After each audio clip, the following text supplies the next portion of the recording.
Olá pessoal, tudo bem com vocês? Meu nome é Paulo, eu sou estudante do primeiro semestre do curso de Direito aqui da Universidade de Fortaleza e hoje eu estou aqui com mais duas colegas para fazer esse podcast que vai servir como produto do nosso projeto de extensão. Oi gente, meu nome é Ana Beatriz e eu vou explicar brevemente para vocês o que é um pouquinho desse projeto de extensão, né? Bom, o projeto de extensão ele é um projeto oferecido pela Universidade de Fortaleza em que o tema desse semestre vai ser pessoas com deficiência. O intuito desse trabalho é justamente levar conhecimento para além das fronteiras da universidade, né? Expandir esse conhecimento para fora de sala de aula. Oi, meu nome é Laura. E dentro desse tema, pessoas com deficiência, a gente escolheu abordar as crianças, né? Abordar o tema das crianças com deficiência. Mas por que as crianças? Porque elas são pessoas ainda sem voz própria. Toda criança quer brincar, ser amada, incluída na família, né, no meio dos colegas. E é um momento em que elas estão construindo os próprios valores e elas têm que ser direcionadas por alguém responsável. E o nosso intuito aqui é levar informação para a maior parte possível para que elas sejam direcionadas da forma correta. Porque puxando um gancho do que você falou, a criança é um ser humano em formação, o caráter dela está em formação. E uma coisa que é comum de todas as crianças é que elas não têm preconceitos, né? Crianças não têm distinção com qualquer outra pessoa. O que acontece é que a criança ela é muito facilmente influenciável. Então, quando ela vê uma pessoa falando que tal coisa é feio, tal coisa é bonito, tal coisa é certo, tal coisa é errado, aí ela vai tomar aquilo ali como a verdade absoluta para ela, né? E porque o exemplo arrasta. Então, quando a criança ouve, por exemplo, alguma pessoa falando de que pessoas com deficiência são isso e aquilo, alguma forma discriminatória, ela acaba tomando aquilo como correto e acaba, digamos, colocando essa discriminação para frente, né? Uma coisa que não deveria acontecer. Mas, afinal, o que se considera deficiência? A letra da lei. A Lei 13.146 de 2015 fala que considera-se uma pessoa com deficiência aquela que tem um impedimento de longo prazo de natureza física, mental, intelectual ou sensorial, o qual, em interação com uma ou mais barreiras, pode obstruir sua participação plena e efetiva na sociedade em igualdade de condições com as demais pessoas. E uma coisa muito interessante, que é de extrema importância para falar em relação a essa lei, é sobre a nomenclatura, como se referir a uma pessoa com deficiência. E exatamente da forma que eu acabei de falar, pessoa com deficiência. Antigamente, se falava, olha aquele deficiente, olha aquela deficiente. Esse é um termo totalmente inadequado, porque além de pejorativo, ele não é politicamente correto. Porque quando se fala a pessoa deficiente, olha, aquele deficiente, você está reduzindo aquele ser humano, como qualquer outro, a apenas aquela deficiência, está incapacitando ele, se eu não me engano, até uma forma de capacitismo, né? Incapacitando ele apenas aquela deficiência, está reduzindo ele àquela deficiência. Tempos depois, começaram a se utilizar o termo portador de deficiência. É um termo já politicamente mais correto, pelo menos na minha concepção, só que ainda não é tão interessante, porque quando se fala em portar algo, se fala em carregar algo. Por exemplo, quando a pessoa está portando uma arma, é porque ela tem uma arma em posse de si, né? Ela está aqui com aquela arma no poder dela. E quando ela quiser, ela pode não ter mais o porte dessa arma. Ela pode deixar essa arma em outro canto, não vai mais estar portando.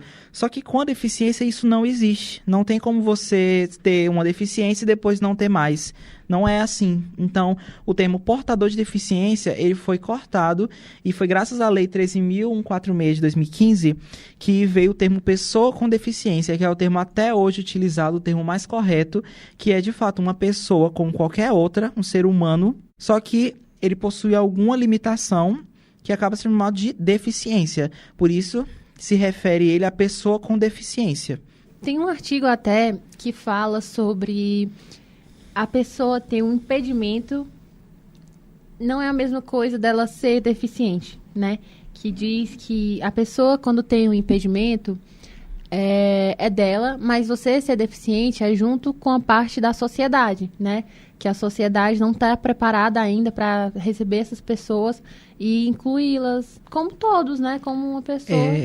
A questão da acessibilidade, né? Que apesar de estar cada vez mais aparecendo a questão da acessibilidade, ainda é algo que falta muito. Teve uma menina que ela foi até com 11 anos pro Shark Tank, que ela fez uma prótese, né, pro braço dela, que ela jogava glitter. E aí ela foi pro Shark Tank com isso. E ela escreveu um livro, e no livro ela diz que a sociedade não foi feita para nós, né? Que tem alguma coisa ali que é como se aquelas pessoas não fizessem parte daquilo, sendo que continuam sendo pessoas que fazem parte, mas que devem ter seus impedimentos entendidos. Uma coisa interessante que eu até vi numa reportagem no Fantástico, que aconteceu de um rapaz que ele tem deficiência motora e sensorial, ele é deficiente auditivo, ele não é totalmente surdo, mas ele usa aparelhos, ele tem um déficit na questão auditiva,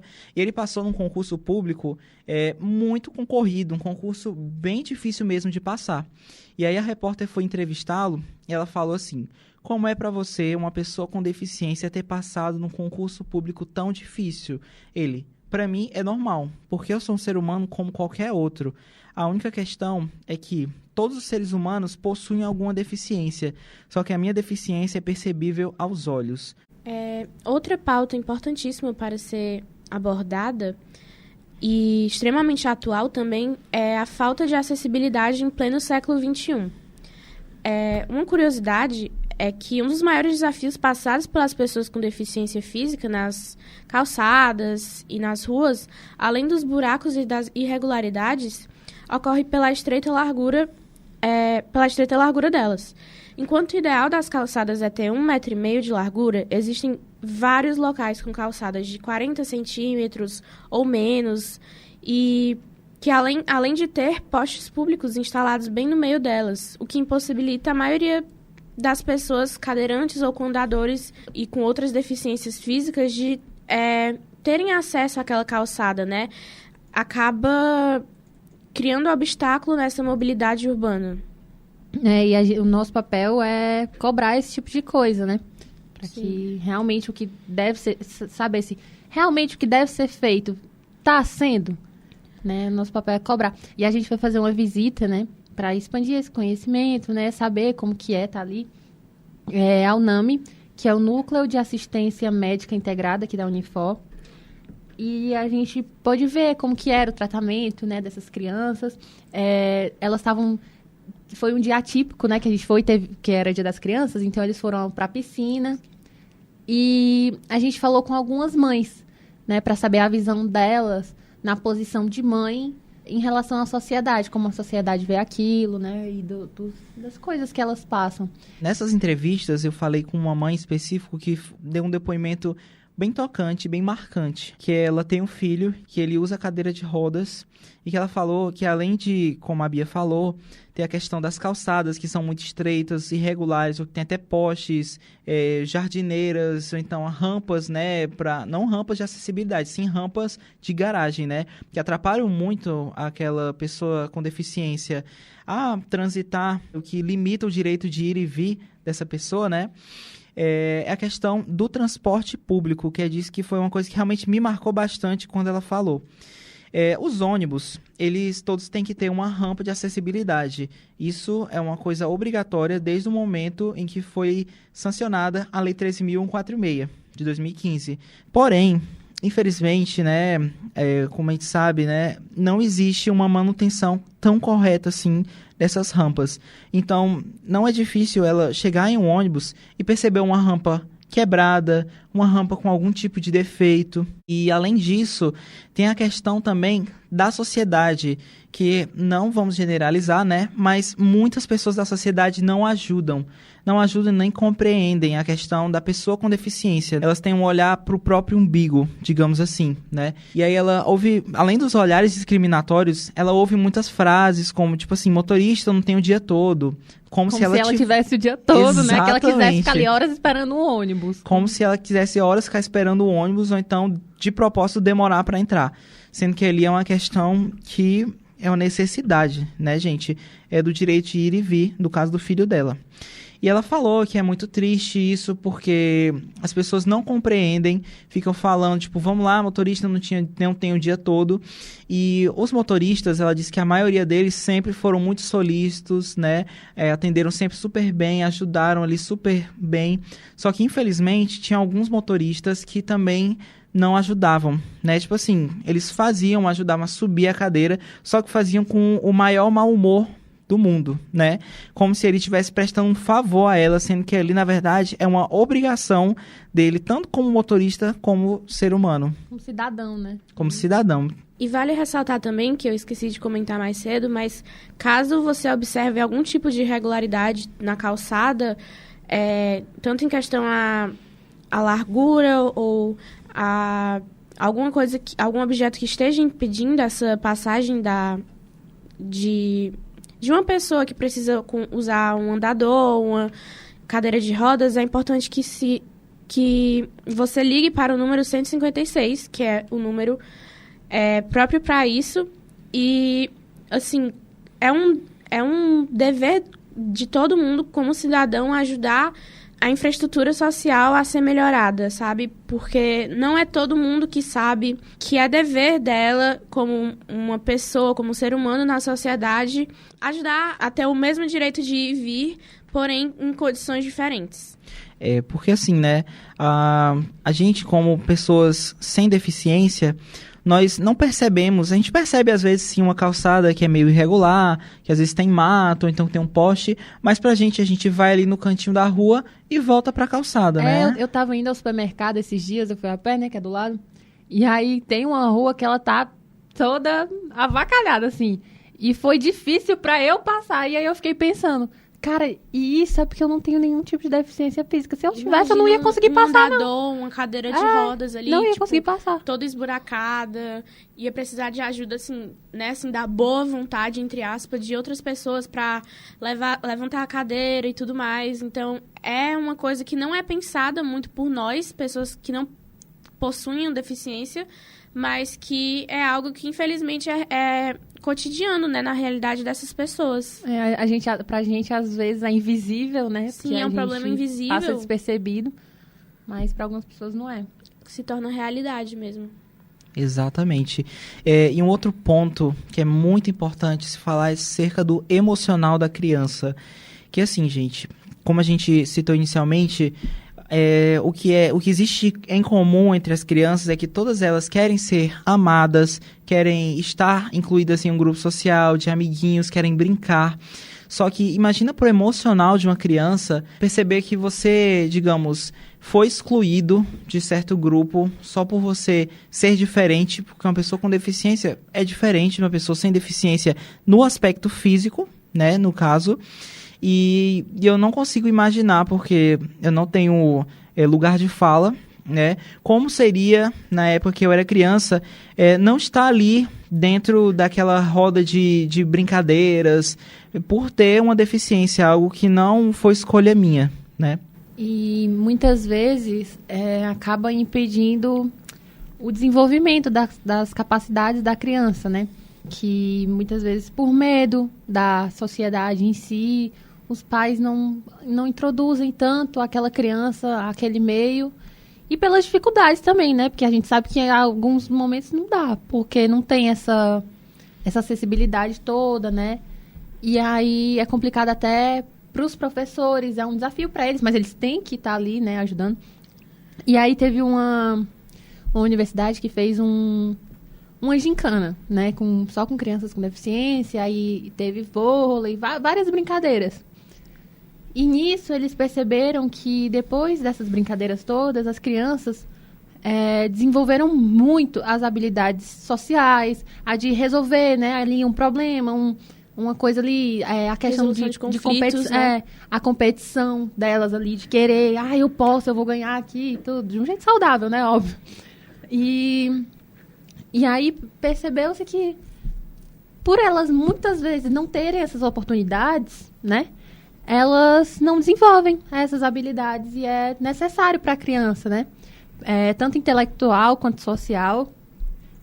que ela participe desse tipo de coisa, e é o nosso papel perceber ali, tem um impedimento aqui, vamos ver o que a gente pode fazer para introduzir essa criança aqui, o que a gente pode adaptar. É triste também esse relato que a Laura falou, porque às vezes a gente não percebe, mas de tanto ouvirem não, acaba que essas crianças, quando elas não acreditam mais no sim, né? Então, elas precisam passar, assim, por, às vezes, situações em que elas mesmas ficam, tipo, assustadas. Tipo, nossa, eu realmente posso jogar um vôlei, eu realmente posso participar da educação física como as outras crianças, assim.